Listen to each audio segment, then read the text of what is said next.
नमस्कार, सी न्यूज़ भारत पर news bulletin लेकर हाजिर हूं मैं अखिलेश पांडे। इस बुलेटिन में हम बात करेंगे बलिया की, जहां योगेंद्रनाथ आईटीआई परिसर में रोजगार मेले का हुआ आयोजन।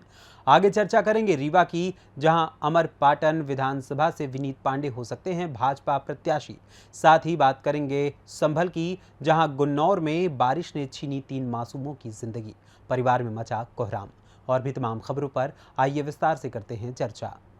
तहसील क्षेत्र जलालपुर, अंबेडकर नगर, भियाऊ ब्लॉक क्षेत्र, ग्राम सभा फुलवारी में पंचायत भवन पर चौपाल लगाकर बड़ौदा यूपी बैंक के शाखा प्रबंधक दुल्हापुर कटका तथा गोविंद साहब के द्वारा बैंक में चल रही कृषि रोजगार ऋण बीमा योजना पर किसानों को अवगत कराया गया है। वहीं बैंक के शाखा प्रबंधक ने बताया कि किसानों की आय बढ़ाने के लिए कम ब्याज दर पर कृषि ऋण दिया जा रहा है। सभी किसानों को इसका लाभ लेना चाहिए और अपनी फसल उत्पादन में वृद्धि करनी चाहिए। भारत सरकार किसानों की आय बढ़ाने के लिए काफी परेशान है। अंबेडकर नगर से सीनू संवाददाता रविंद्र यादव की रिपोर्ट।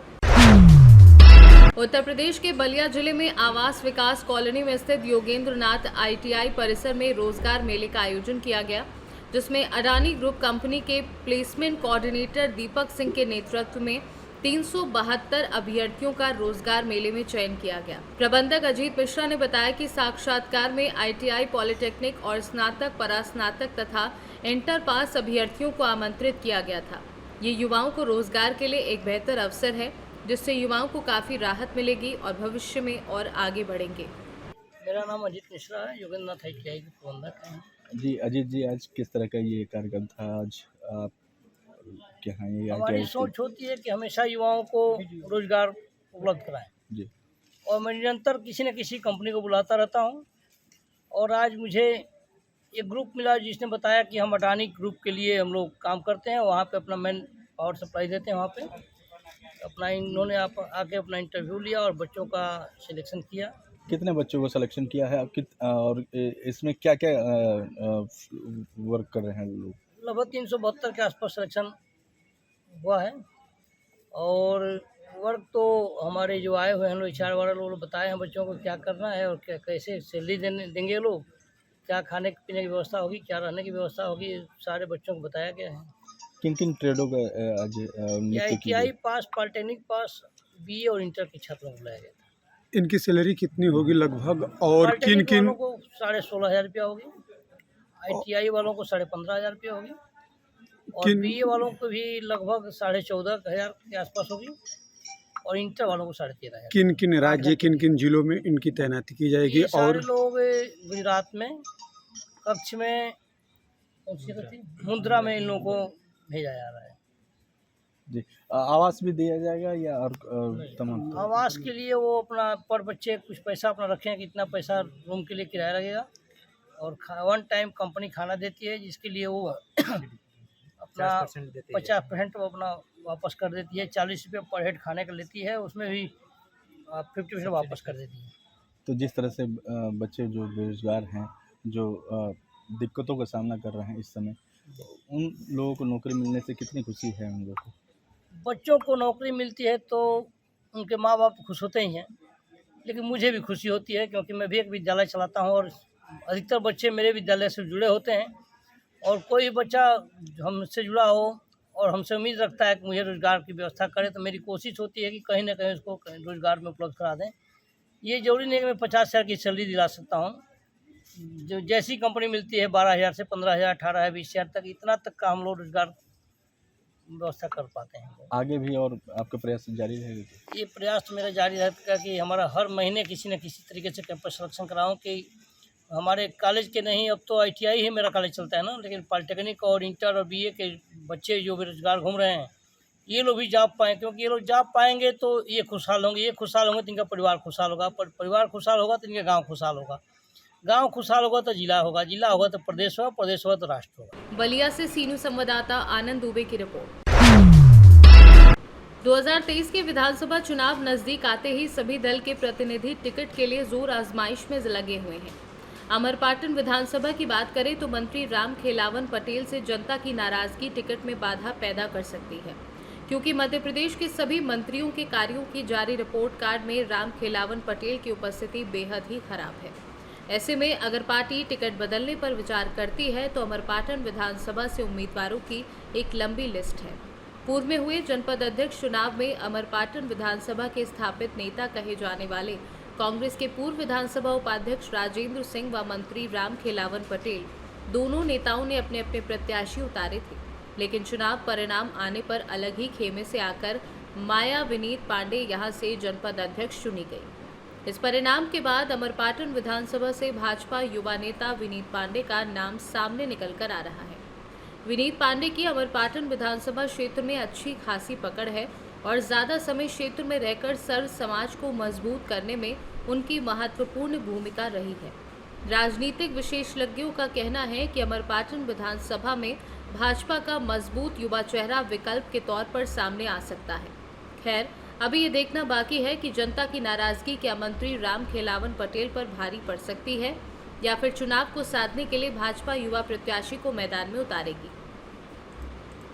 रीवा से सीनू संवाददाता अर्जुन तिवारी की रिपोर्ट।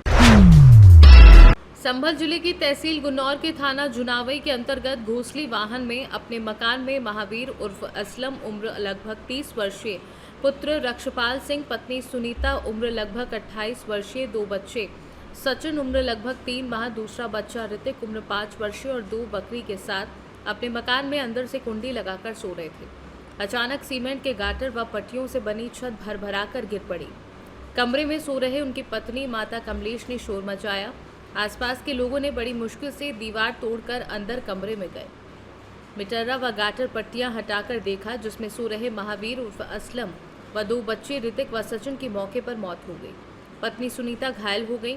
सुनीता को उपचार हेतु एम्बुलेंस से उपचार हेतु हायर सेंटर भेज दिया गया। महावीर उर्फ असलम हिंदू नाई थे जो बाल कटिंग करके अपने परिवार का पालन पोषण करते थे। संभल से सीनू संवाददाता एल के भारद्वाज की रिपोर्ट। ओबरा के वीआईपी रोड स्थित श्री राम मंदिर में भगवान श्री कृष्ण की छठी पर विशेष आयोजन किया गया था। इस मौके पर श्री राम मंदिर के पुजारी पंडित राम मिलन शास्त्री द्वारा भगवान श्री कृष्ण की पूजा अर्चना की गई। लड्डू गोपाल और मैया राधा रानी को पंचामृत स्नान कराकर श्रृंगार किया और भोग लगाकर आरती उतारी गई। इसके पश्चात कड़ी चावल के भंडारे का आयोजन किया गया और भक्तों को प्रसाद में पूरी, सब्जी, चटनी, बुनिया व फल का वितरण किया गया। शाम 7 बजे से शुरू हुआ भंडारा देर रात्रि तक चलता रहा। श्री कृष्ण बाल स्वरूप में दिव्य प्रेम व अखंड भक्ति प्रवाह होती है। प्रभु श्री कृष्ण काम, क्रोध, लोभ, मोह, अहंकार और विकारों का शमन कर जीवन को निर्मल भक्ति प्रदान कर कल्याण करते हैं।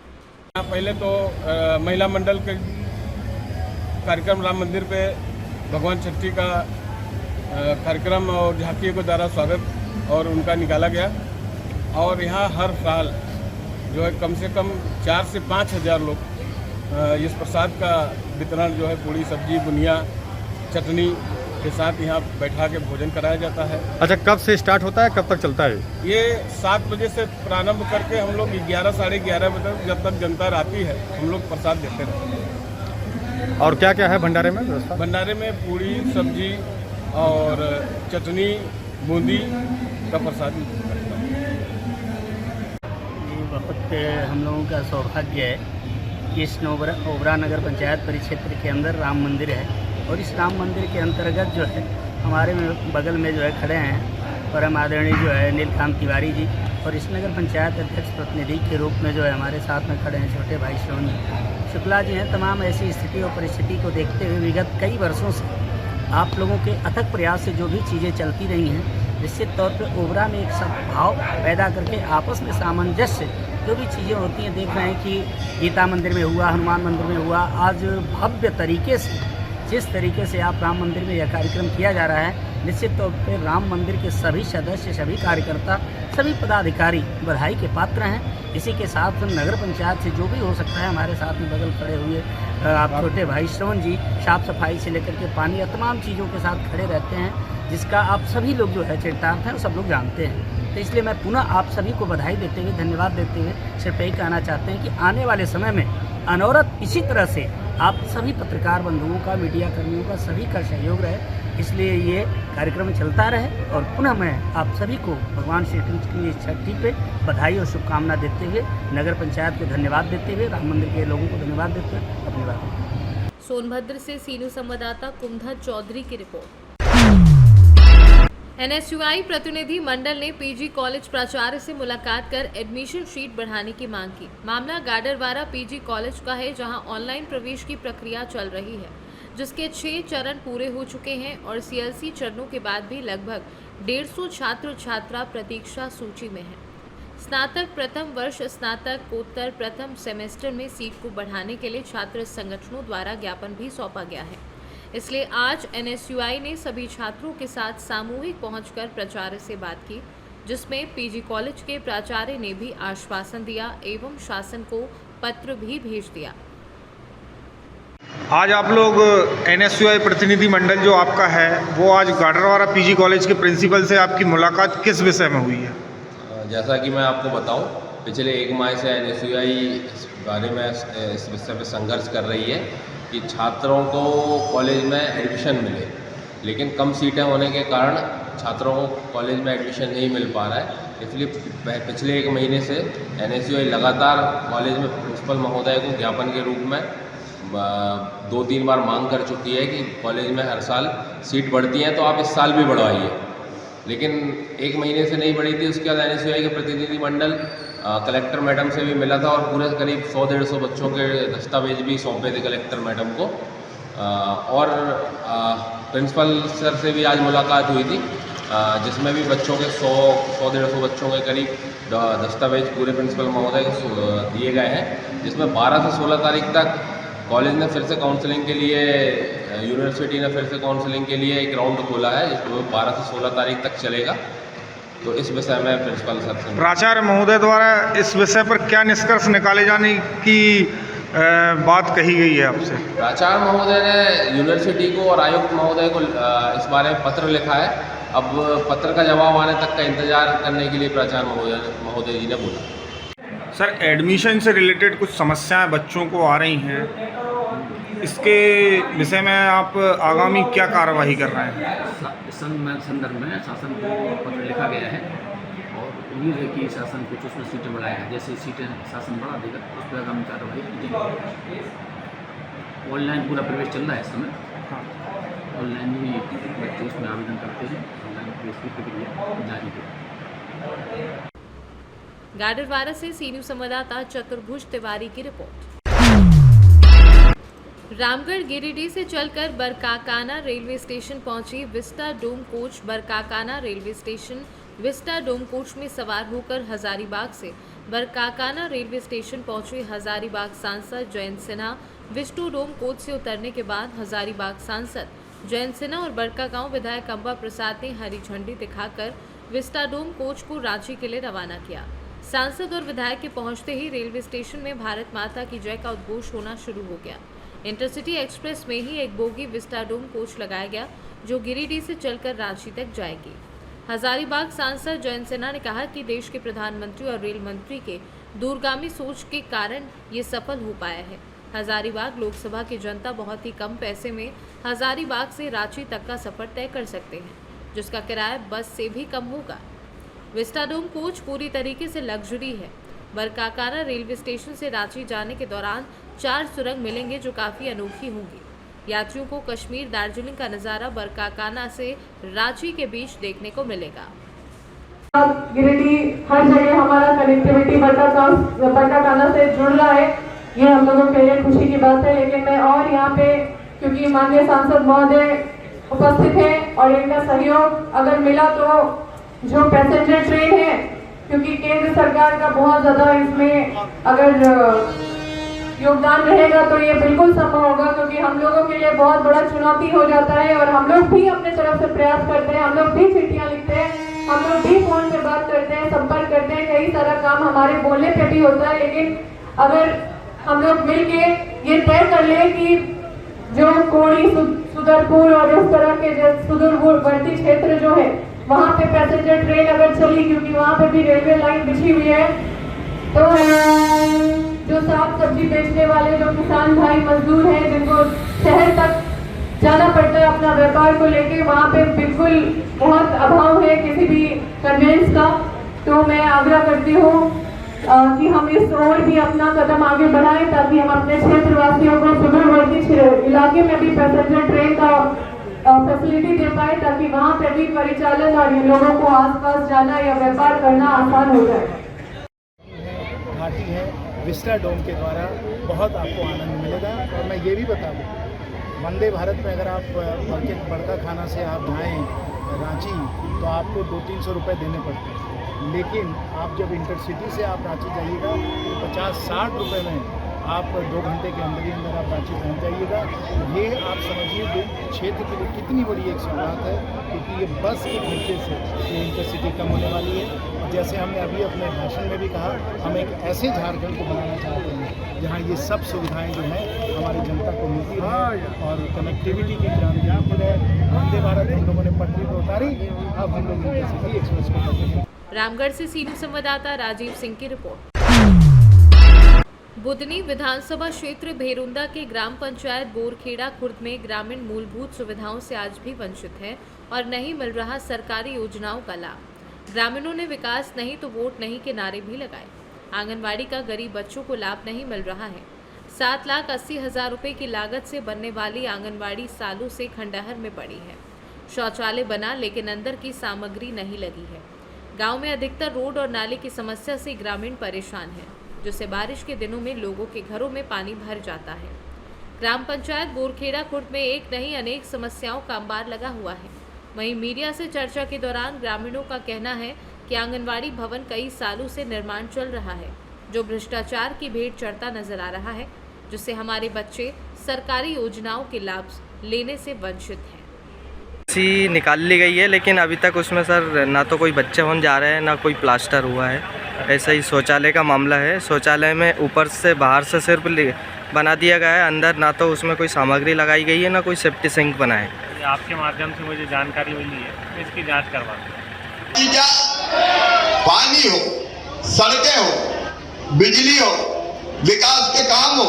अब ये रोड अपना सीधे गोपालपुर से लेके बुदनी होते हुए बाया रहटी और बाड़ी तक शानदार 4 लेन बनने वाला है, शानदार 4। तो घर घर नर्मदा मैया का पानी आ पाता क्या? अरे जोर से बताओ, आ पाता क्या? अभी सड़क के लिए आवेदन मुझे अभी भी दिए जाते हैं चारों तरफ गांव में। कांग्रेस के जमाने में क्या हाल, अगर चारुआ भी चले जाओ। सीहोर से सीनियर संवाददाता कन्हैया नाथ की रिपोर्ट। उत्तर प्रदेश के सीतापुर जनपद में सामुदायिक स्वास्थ्य केंद्र मिश्रिक कुछ समय से सुर्खियों में बना हुआ है। यहाँ के अधीक्षक की मिलीभगत से डॉक्टरों द्वारा मरीज की दवाई व जांचें बाहर की लिखी जाती हैं, जिसमें डॉक्टर का मोटा कमीशन बंधा हुआ है। काफी समय से पेपरों की सुर्खियों में छाया हुआ है। हाल ही का मामला सामने आया है कि एक पत्रकार अपनी पत्नी का इलाज करवाने सामुदायिक स्वास्थ्य केंद्र मिश्रिक गया। उसकी भी समस्त जांचें व दवाई बाहर से लिखी गई। विरोध करने पर डॉक्टर ने पत्रकार के साथ अभद्रता भी की, जिस पर पत्रकार की पत्नी ने थाने में जाकर लिखित तहरीर दी है। अब सोचने वाली बात यह है कि जब डिप्टी सीएम स्वास्थ्य विभाग मंत्री ब्रजेश पाठक सारी सुविधाएं अस्पतालों को देने के बावजूद 2024 की सरकार को धूमिल करने में अधिकारी कोई कसर नहीं छोड़ रहे हैं। अब देखना यह है कि जिला प्रशासन व स्वास्थ्य विभाग इस प्रकरण को किस प्रकार से संज्ञान में लेता है या यूं ही सारा प्रकरण ठंडे बस्ते में डाल देगा। आपकी समस्या ये है, हमें 3 दिनों से जाड़ा बुखार आता है जी, और यहाँ पर जब पहुँचे तो डॉक्टर साहब ने यहाँ पर कुछ जांचें लिख दी हैं जी। जो जांचें यहाँ पर सब कह रहे हैं कि संभव नहीं है, वो जांचें बाहर के लिए हैं। अच्छा, और यहाँ के एक मरीज का ये हाल नहीं है, करीब 50 मरीजों का ये पोजीशन है, उनको बाहर से करवाना पड़ रहा है। अच्छा अच्छा अच्छा। आपका नाम? मेरा नाम प्रमोद कुमार। ग्राम सभा लपकहिया तरसावा। तरसावा, अच्छा अच्छा अच्छा अच्छा। तो आज ही आए हैं? हम आज आए हैं। तो कहाँ के लिए लिखा है जांच? ये जांच बाहर के लिए लिखा है। बाहर के लिए? हाँ, कह रहे हैं कि यहाँ पर जांच की सुविधा उपलब्ध नहीं है। नहीं है। दिक्कत ये है, जाड़ा लगते बुखार आता है। अच्छा अच्छा। तो डॉक्टर ने क्या कहा? जांच लिख दी है। कहाँ से? ये अंदर से नहीं, अंदर हो नहीं पाई। उन्होंने कहा अंदर नहीं हो पाएगी, बाहर से लेकर आइए। बाहर से? हाँ। अच्छा, बाहर से लिखा है जी। तो आपका नाम क्या है? गुरमोहन। अच्छा अच्छा अच्छा। कब से बुखार आ रहा है आपका? ये बुखार हमें 4 दिन से आ रहा है। 4 दिन से? अच्छा अच्छा। तो किस डॉक्टर ने लिखा है? मनीष कुमार ने। मनीष कुमार डॉक्टर जी जी। अच्छा अच्छा अच्छा। आपका नाम? गुरमोहन। गांव? लपकहिया। लपकहिया। ग्राम सभा तरसावा। ठीक ठीक ठीक ठीक ठीक। सीतापुर से सीनू संवाददाता अवनीश सिंह की रिपोर्ट।